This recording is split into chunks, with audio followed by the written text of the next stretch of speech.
Among those demanding stricter gun laws is CNN host Piers Morgan.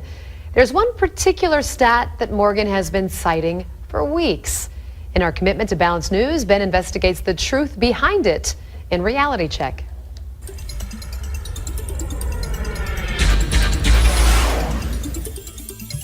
Last night on CNN's Piers Morgan Tonight, Morgan interviewed radio host Alex Jones. And to say it was wild, well, that would be an understatement. Here's just a small clip. Answer this question. How many Why'd you get fired from the Daily Mirror for putting out fake stories? You're a hatchet man of the New World Order. Let's try again. How many gun murders were there? Oh, you're going to ban your fist now? In Britain last year. How many chimpanzees can dance on the head of a pin? I already went over those statistics. Do you know the answer? No, I don't. You said hundreds. It's very low. You said hundreds. Yes. It's actually 35. Well, the point is you can... Against 11,000. As I said, it was wild, and it got even more wild than that. But we wanted to take a look at some of that exchange because the stat that Piers Morgan was continuing to cite, one that Great Britain, which banned guns about 15 years ago, had only 35 gun-related murders in 2011 compared to the United States, which had 11,000. Let's start there because that number is not correct. According to FBI crime stats for 2011, there were 12,664 homicides in the U.S.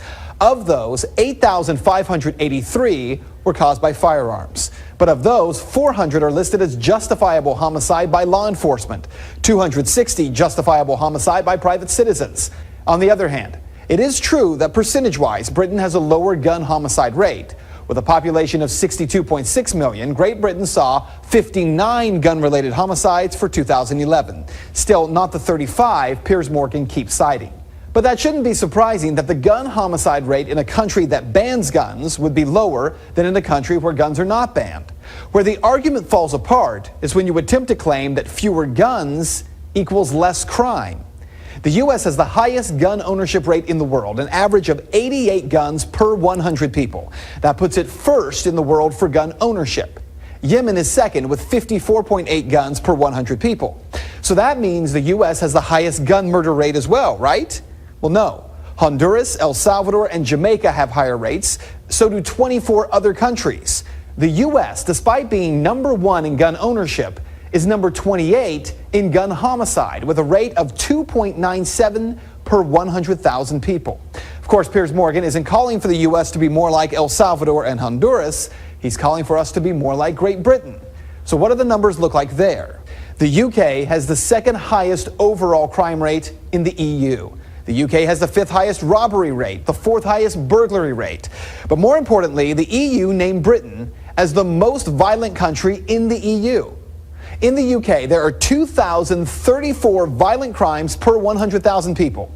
That puts it way ahead of even South Africa, with a rate of 1,609 per 100,000.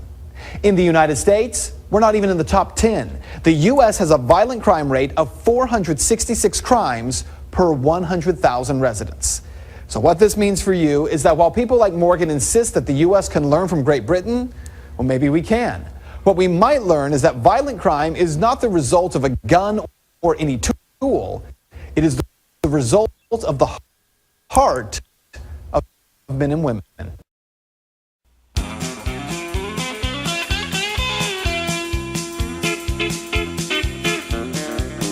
Well, it's 40 below and I don't give a fuck. Got a heater in my truck and I'm off to the rodeo. And it's down, I'm on the left and down, on the right. Come on, you fucking let me get your right step right. Get off stage, you goddamn kook, you know. You piss me off, you fucking jerk. Get on my nerves.